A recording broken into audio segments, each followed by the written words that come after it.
It's not the load that breaks you down. It's the way that you carry it.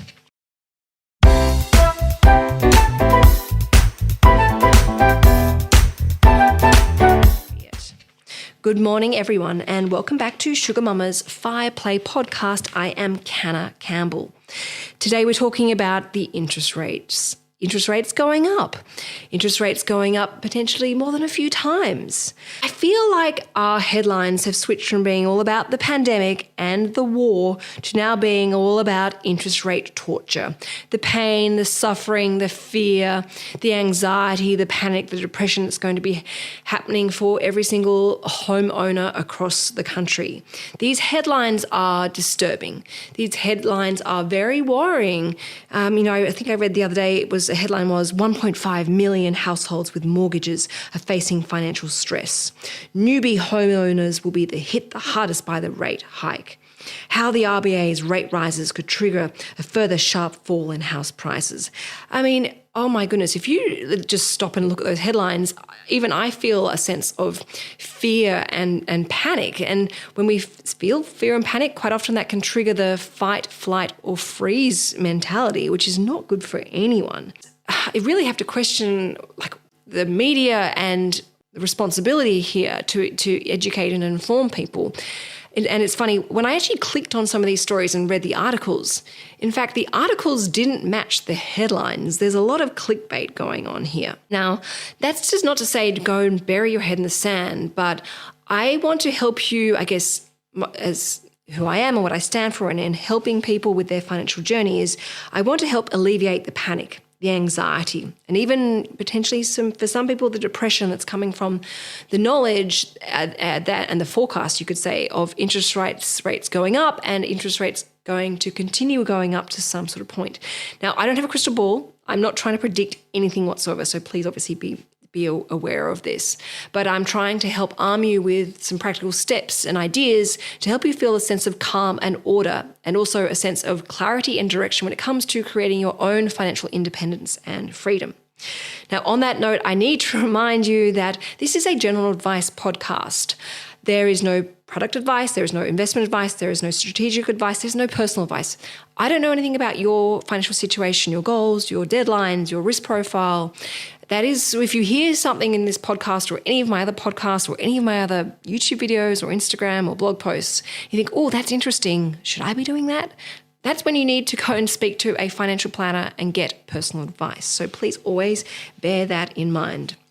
Now, as I said, I want to talk to you about 7 steps that you can apply and follow right now today to help with the stress and worry of interest rates going up. All right. The first one is to turn down the noise. No good can come from it. The media is not necessarily, or some, outlets are not necessarily helping in the right type of way. They're creating a lot of fear and panic, as I said, clickbait. And if you're going to read a headline, do yourself a favor and go and read the article because, as I said, quite often that headline does not match the article. And it's funny, most of the stories I clicked on, I was like, actually, this isn't really that concerning at all. So that does not mean bury your head in the sand and ignore, the warnings and signs. It just means be careful as to who you choose to receive information from. Perhaps there are some people you need to unfollow. Perhaps you need to avoid going to certain websites, or perhaps you need to up the ante of the quality of the outlets you're going to get your news from. That makes a big difference. And I have to say, some of the news outlets that I follow, I feel like the way they share the information is in a much more calm and rational way and makes me feel informed rather than making me feel stressed, anxious, and panicking. So be careful. Step number 2 is to focus on gratitude. Now, I will admit this step doesn't actually necessarily apply to new homeowners that have just stepped into the mortgage environment and are, now entering it to only have their interest rates potentially go up. But did you know that we've had approximately 137 months in a row without a single rate rise? Now, if you've been following me for a while now, I've always been a big advocate of the interest rate environment and it being very low, and the idea of making hay whilst the sun shines to pay your mortgage off or make a dent in your mortgage in a low interest rate environment while you can, because obviously while interest rates are low, it is a lot easier and you're a lot more efficient and have a greater impact in making lump sum repayments towards your home loan because the cost of interest isn't as high. Now, I'm not here to tell you to say, I told you so. That's not what I'm about at all. But for those people whose goal was to pay off their home loan and you've been following me for a while, hopefully you did make that decision and you use that time to get your mortgage term down from, say, 30 years down to 22 years or 30 years down to 26 years, or you were able to make some sort of progress. And, when, as I said, as interest rates were going down, I was saying to people, if your goal is to pay off your home loan, sometimes, obviously under a general advice, maintaining those mortgage repayments and not taking the bank's new prescription of a reduced rate made that you actually were making a good dent in your mortgage and saving yourself a huge amount of time and money along the way. So focusing on that gratitude is really important. Also, I want to focus on gratitude here is we are still in a record low interest rate environment. Yes, interest rates have gone up. They've only gone up once so far. And of course, I may publish this in a few weeks and there's been another interest rate rise. I don't know. But even if we've had a couple more, we're still in a historically low interest rate environment. And we probably will be for quite some time, depending, obviously, subject to how quickly the RBA raise interest rates. So think about how long we've had a great opportunity to make a difference to our home loans and the fact that we are technically still in a low interest rate environment. Step number 3 is to check in on your home loan. When people talk about their home loans and I'll say like, how much do you owe on your home loan? And they're like, approximately. I'm like, no. You should know exactly how much you owe on your home loan. You should know who you owe money to. And also you should know the interest rate that you are paying. And you should know the total amount that you owe.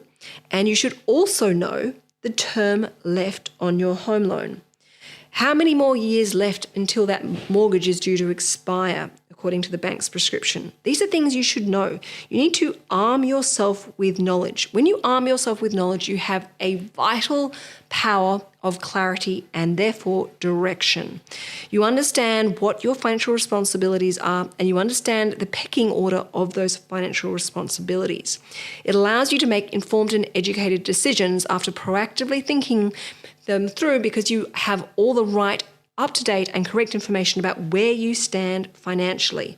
Now, when interest rates were announced that they were going up, I got a phone call from Tom, and I remember I was driving to pick Rocco up from school, and he was stressed and worried. And I reminded him, Tom, we've actually been making more than the minimum repayments to our home loan, so we've already made some decent progress already. But also, if you look at what our current interest rate is, it's still incredibly low and it also still is incredibly competitive. Now, that little bit of information really helped alleviate Tom's stress and worry because it helped put things back into perspective. So arm yourself with the right type of information. When you see those headlines of 5% interest rates and stuff like that, go and look at what you're actually paying and see where that's sitting at and see how many interest rate rises you'd have to get for it to be technically at 5%. And also, whilst you're checking all those rates and the amounts you owe and who to and where they are, look at your goals. This is a great opportunity to look at, actually, is my goal to pay off my home loan or is my goal to do something else? Maybe it's to invest, maybe it's to put more money into super. It's a great time to get a really good perspective of where you stand for your financial responsibilities, but also where are your financial goals amongst all of this. So arm yourself with knowledge, arm yourself with all your facts and figures about your financial situation, including your financial goals and deadlines. Step number 4 is dress rehearsal. Once you've got all those numbers from step number 3, go and run a dress rehearsal where you can see the direct impact for you with an interest rate rise, or even better, multiple interest rate rises. It's a stress test. You can see how you're going to cope financially. How is it going to impact your budget? How is it going to impact your lifestyle? How is it going to impact your deadlines? Yes, you might be paying an extra, say, $300 per month on your mortgage repayment, and you'll run these numbers and go, okay, well, if we have 5 interest rate rises or 4 interest rate rises, whatever the number might be, I won't be putting as much as an extra payment towards a home loan, but I can still keep ahead financially. This is really important because it helps you plan and prepare so that every time you do hear there's another interest rate rise and you get that letter in the mail or that email notification to say your banks are, passing that on to you, it helps you retain a sense of order and calmness and helps you be rational, but also proactive in managing your financial affairs because you know that you can take X amount of interest rate rises before it becomes stressful or it actually seriously impacts your lifestyle or impacts your goals, or it means you need to just change things up in your financial strategy. So do a dress rehearsal so that you do not. And when you're doing that dress rehearsal, you can also see the impact of those interest rate rises on your loan term. Perhaps it means you're going to take an extra, year or two to pay off your home loan. Is it really that bad? It's not the end of the world, but it is what the best thing you can do, obviously, in paying off your home loan. So it helps keep things into perspective. Step number 4 is, I know this is a boring one, but it's an important one and it's a helpful one, and that is to do a budget. Look at your living expenses and go through each one, question the value of each one, and ask yourself, can this be cut down or cut out? If your answer is yes, make sure you proactively take the equivalent of that savings and put it towards your mortgage repayment if paying off your mortgage is one of your goals. So say, for example, I go through our family living expenses and I find a subscription for $80 per month. I will obviously cancel that if I don't need it and don't value it, or reduce it if I can. And I will then change my automatic monthly mortgage repayment to increase it by $80. So instead of it being, say, $3,800 per month, it will now be $3,880. By proactively and mindfully taking those savings and making them really count, I will actually use them positively towards our financial goals. Whereas if I don't do this, I can pretty much guarantee that my $80 per month saving will be eaten up and evaporate and be put towards some other lifestyle expense. So going through this is incredibly important. And for people listening thinking, yeah, but what's $80 on a budget? It's really no big deal. Actually, it is a big deal. If you take the average interest rate or the average mortgage of $800,000 over a 30-year term, and you can increase the mortgage repayments by $200 per month, which is just under $50 per week, and you use an average interest rate of, say, 5%, and that person, say, 5 years into their home loan, this will save them potentially up to $70,000 in interest and 2.5 years off their home loan. That is literally $50 per week savings. Now, and that is less than $10 a day. So it makes you really rethink that daily takeaway coffee and muffin. Now, if you want to do this, what I recommend you do, you can either jump onto the Sugar Mama website where I've got calculators there for you as a guide, or you can just go to most major banks have these calculators. So you can just Google lump sum or extra repayment calculators and you can plug in your mortgage repayments in there. But I'll tell you what, it's incredibly inspiring and intoxicatingly motivating to see how much time and money you can save by small amounts of money on your home loan. And yes, I have used a 5% interest rate, which is a lot higher than most people are paying on their home loans. But you can remember, I'm using an average interest rate of 5% in this example over a 25-year term, because in this case, they were 5 years into a 30-year term. So obviously be careful of what numbers you're plugging in. Make sure they're fair and reasonable. But that will give you a great guide as to how much time and money. And as I said, it will make you rethink your budget and re-question every single expense in your budget to make sure you truly love, value, use, and appreciate each one. Step number 5 is to hustle. Now, I'm going to tell you a little bit about Tom and I. We fixed some of our rates in. We fixed in some of our interest rates. But at the beginning of this year, we actually bought a new home. And in refinancing our home loan, we had to go to a new bank because they couldn't give us, our existing bank couldn't give us the loan structure that we needed. Which meant when we settle, which is in a week or so, we will lose all our beautiful fixed terms on our investment loan. Now, that means we basically have to start all over again.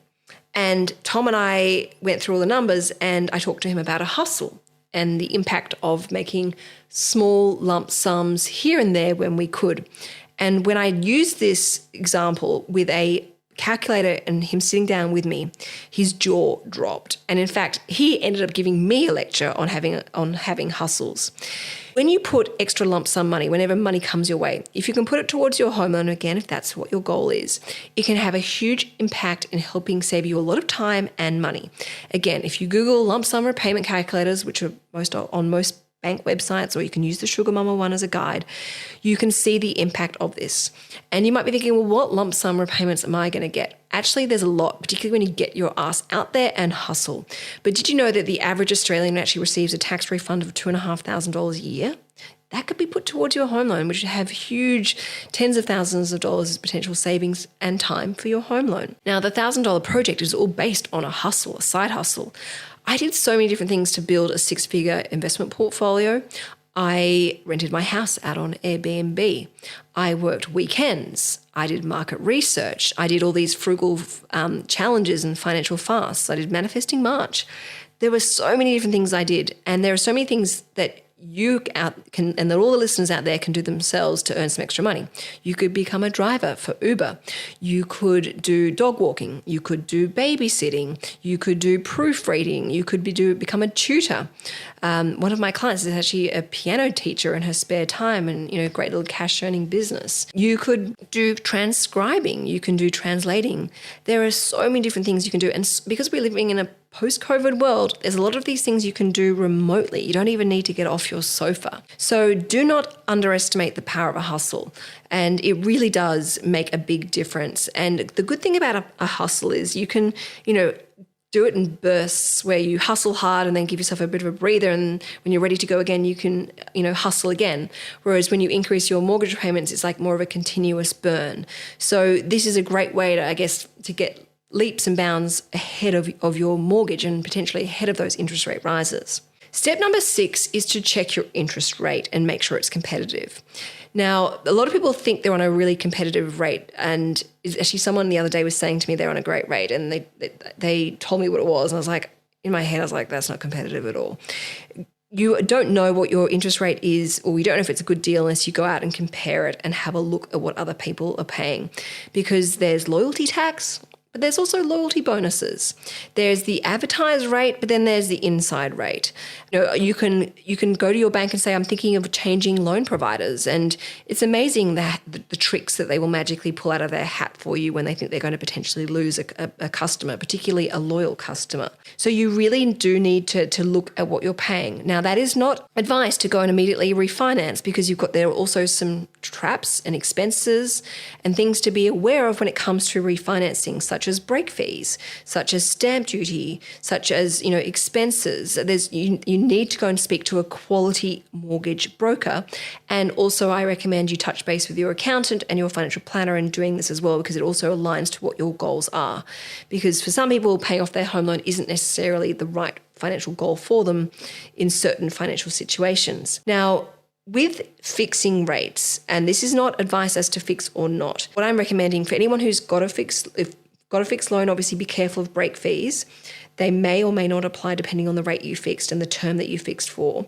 And it may not be a good idea to move them at all, but this is why you need to get advice. But you also need to do the maths behind the advice. For example, say I'm about to take a mortgage out, and let's say use it for, say $100,000. If I was to say find a fixed interest rate of say 5%, but my floating rate is say, or variable rate I should call it, is say 3%, and I can fix at 5% for say 2 years, I need to do the maths behind that decision. That's not to say to fix or not at all. It's just to say do the maths. So that would be the equivalent of 8 interest rate rises, each at 25 basis points, for that to actually be worthwhile. And also keeping in mind, when you fix your home loan, you're fixing that rate in today, not in 2 years' time. Obviously, you're safeguarding interest rate rises for 2 year period, and I will obviously would be ahead if they were raised more than 8 times over the course of 2 years. But you actually need to do the numbers and see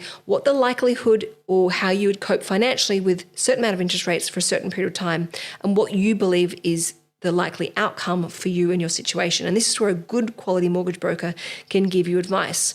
I did hear a mortgage broker sort of say, look, the horse is already bolted. But then I've heard another mortgage broker say, actually, that the fixed rates are still very competitive. I don't know. I'm not here to give you personal advice or product advice, but go and speak to a mortgage broker, talk to them about your situation, but also talk to them about your goals. Now, if you do decide to refinance, make sure you check your loan term, which you did in step number 3, because you might find that you are 18 years into your home loan, and which means you're potentially going to be mortgage free in 18 years or maybe even less. Now, if you were to go and refinance and not do the research properly or communicate your goals, you potentially could be restarting your mortgage again afresh, which means it's now going to take 30 years to be paid off instead of 18. Now, that you might need to do that for a cash flow reason, and that's talk to your mortgage broker about that. But if your goal is still to keep your loan term at 18 years or less, you may need to speak to your loan provider or your mortgage broker and say, can we please keep my loan term with the bank at 18 years? Or can we please, I understand we need to keep the loan term at the new 30-year term, but can we make sure we have our loan repayments set at the equivalent, so it's due to be paid off in 18 years. This is very, very important. A lot of people in the past have fallen trap in refinancing and thinking, oh, great, our mortgage repayment's not going to be $3,000 a month, it's now going to be $2,700, not realizing that, that $300, which has now probably gone towards their lifestyle, has restarted their loan term all over again. So be very, very careful.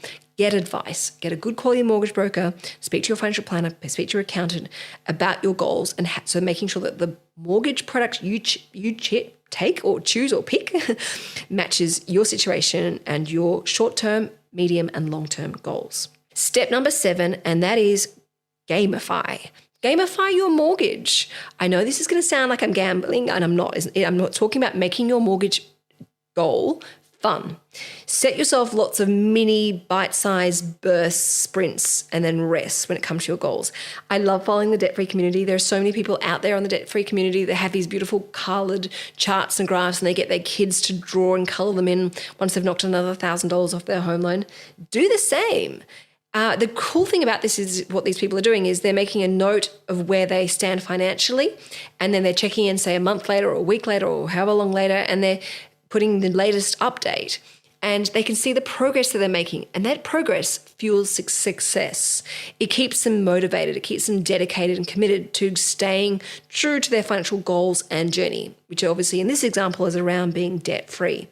So have a go at seeing what you can achieve. Can you knock an extra $20,000 this year off your home loan?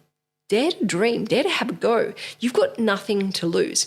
In fact, you might discover a new richness to life when you add a debt-free goal to your life and you try and beat the bank or beat the system. And of course, I highly recommend being mindful of your energy sources and your mental health and physical health, because it's not about burning yourself out and depriving yourself and being cruel or mean, but it's about gamifying, making it fun and making it a fun financial challenge. I guess just like the $1,000 project is for me, it's something where I have a crack and I see what I'm capable, and I'm always in shock and surprise as to what I've achieved. Do the same with your home loan. Say, all right, can I knock an extra $500 this month off the home loan? But if you're going to do this, as I said, make a diary note or a running Excel spreadsheet where you put the date and the total amount you owe, or even the individual amounts that you owe, so that you can actually see that progress, that you can see all your hard work is paying off and making a difference. And give yourself mini rewards along the way. And they don't have to be financial rewards. They can be frugal rewards, like,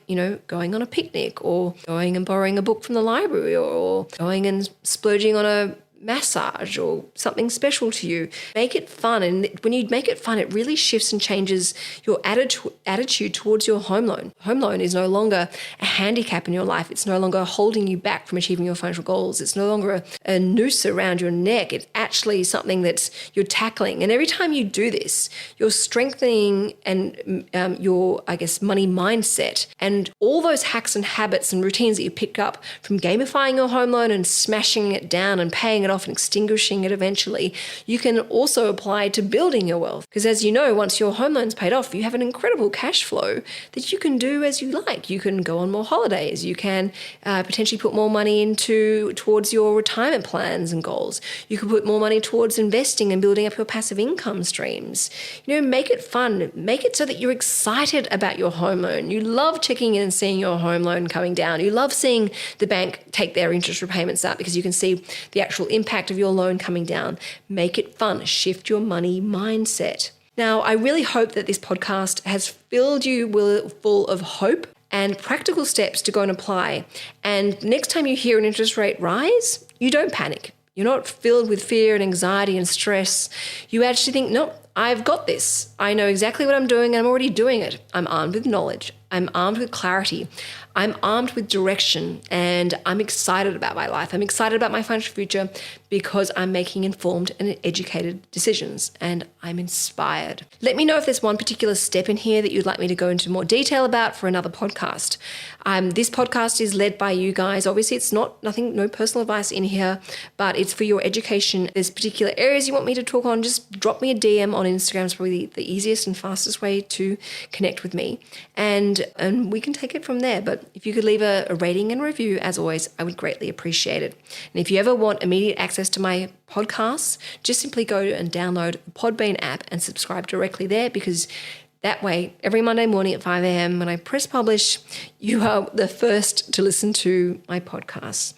Now, have a brilliant week, everyone. Don't forget to make sure you're following me on Instagram at SugarMamaTV. And if you ever want to peek inside my personal life, where I am actually making lots of financially friendly fashion reels, you can follow me on Canna Campbell Official. All right, everyone, have a fantastic week ahead. Ciao for now.